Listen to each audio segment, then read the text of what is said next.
बिस्मिल्लाहिर्रहमानिर्रहीम। अस्सलामु अलैकुम वरहमतुल्लाहि वबरकातुहू।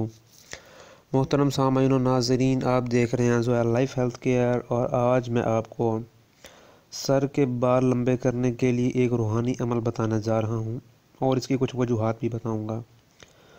अमल बताने से पहले मैंने आज आपसे एक ज़रूरी बात और ज़रूरी गुजारिश ये करनी है कि हमारी जितनी भी वीडियोज़ हैं उनमें हम ये कोशिश करते हैं कि हम कोई भी टॉपिक के रिलेटेड से हटकर कोई भी इधर उधर की बात ना करें।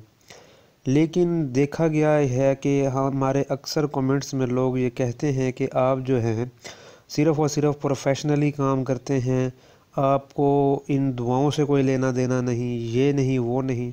तो देखें, असल में पाकिस्तान, इंडिया और बांग्लादेश वाले जो ये थ्री कंट्रीज़ के लोग हैं, इनको कोई भी चीज़ फ्री हैंड में दी जाए तो ये उस चीज़ का जो है वो फ़ायदा उठाने के बजाय बंदों पर तनकीद शुरू कर देते हैं। ठीक है।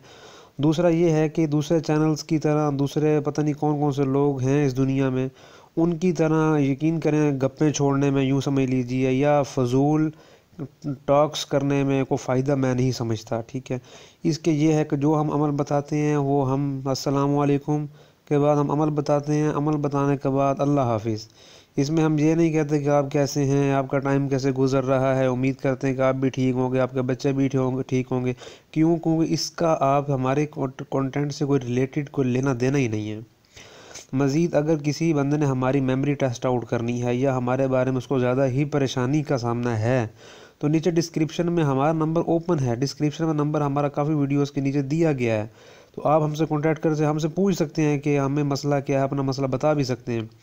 लेकिन किसी बंदों पर ब्लेम लगा देना कि नहीं जी आप जो है ये करते हैं जी वो करते हैं, तो इस तरह देखें हमें कोई फ़र्क नहीं पड़ता। क्योंकि उसकी बेसिकली वजह यह है कि जो बंदा इस तरह के ब्लेम लगाता है, कमेंट्स पास करता है, असल में वो अपनी पर्सनैलिटी, अपना फैमिली बैकग्राउंड, अपना बिहेवियर, अपनी कल्चरल प्रैक्टिसेस जो है वो शो कर रहा होता है, अपने आप को यूँ समझ लीजिए कि एक्सप्रेस कर रहा होता है।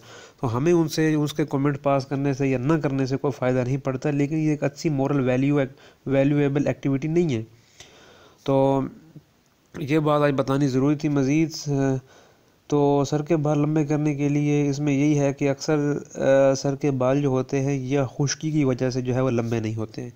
इसकी एक मेडिकली प्रॉब्लम ये है कि जो लोग ज़्यादा चटपटा खाना खाते हैं, स्पाइसी खाना खाते हैं और ख़ास तौर पर जो है वो सरसों का तेल ज़्यादा लगाते हैं, क्योंकि हमारी जो है रूरल कम्युनिटी में ये देखा गया है कि सरसों का तेल ज़्यादा लगाया जाता है और यही इस बात को जो है वो तरजीह दी जाती है कि जितना आप तेल लगाएंगे ये लगाएंगे उसमें उतना ही खुश्की कम होगी।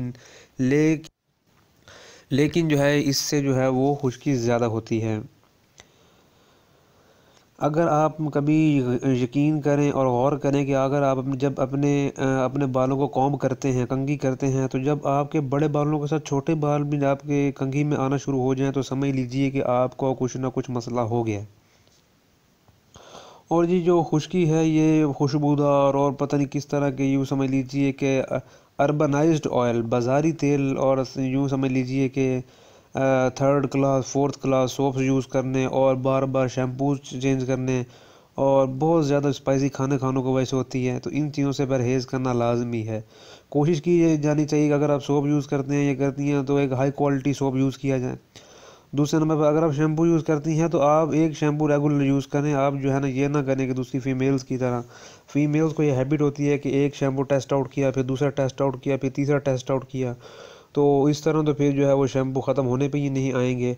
तो इसका एक बेसिकली अमल यही है कि रात सोने से पहले आपने एक छोटा सा अमल है, छोटा सा वजीफ़ा है, वो ये है कि आपने पढ़ना है अल करीमुल आस वल मफ़ानातुल फ़ाम। मैं दोबारा से पढ़ देता हूँ, अल करीमुल आस वल मफ़ानातुल फ़ाम। आपने ईशा की नमाज़ के बाद 100 मरतबा इसको पढ़ना है। आप जो है ये सुनकर लिख लीजिए और 100 मरतबा पढ़ने के बाद पानी पर दम करें और इतने पानी पर दम करना है जिससे आपका सर अच्छी तरह धुल जाए। हफ्ता में 3 बार इस तरह आपने दम किए हुए पानी से अपना सर धोना है और 1 माह के अंदर अंदर इंशाल्लाह आपकी जो सर की खुश्की है वो दूर हो जाएगी। और मज़ीद आपने जो है वो परहेज़ भी लाजमी रखना है। तो जो चीज़ें मैंने आपको बताई हैं कि आपने जो है वो रेगुलर शैम्पू जो है वो चेंज नहीं करना। एक शैम्पू आपने यूज़ करना है। इसके अलावा आपने स्पाइसी चीज़ें नहीं खानी। और आपकी जो यानी समझ लीजिए कि एडिबल टाइम टेबल है, यानी कि खुराक का जो है कि पैमाना है उसको आप एडजस्ट करें। ये ना हो कि विदाउट एनी लिमिट और रेंज आप खाती हैं तो खाती जाएं, खाते हैं तो खाते जाएं। अगर आप जो है वो किसी काम में मसरूफ़ है तो आप जो है ना 12-12 घंटे खाना ना खाएं। तो खाना ना खाने से हमें भूख तो चलो हम पास कर ही लेते हैं, लेकिन इसका काफ़ी लोग समझते हैं कि जी खाना नहीं खाएंगे तो हमारी कैलोरीज़ जो हैं वो बर्न होंगी और हमारा काम होएगा। लेकिन एक यूँ समझ लीजिए कि बॉडी टाइमिंग को, बॉडी पीरियड्स को और बॉडी की तमाम चीज़ों को खाने की बहुत ज़रूरत होती है, जो कि हम जो है वो इग्नोर करते हैं और फिर हम अपने मसाइल का शिकार हो जाते हैं। तो बाल एक बहुत ही यूँ समझ लीजिए कि बहुत ज़बरदस्त एक अल्लाह ताला का दिया हुआ तोहफ़ा है। तो इनकी फ़र्ज़ हम पे हमारे ज़िम्मे फ़र्ज़ हैं। तो ये आप अमल कीजिए, ठीक है। उसके बाद अल्लाह से दुआ कीजिए। मज़ीद इस वीडियो से आपको कोई फ़ायदा हुआ तो हमारे चैनल को सब्सक्राइब करें, लाइक करें, शेयर करें।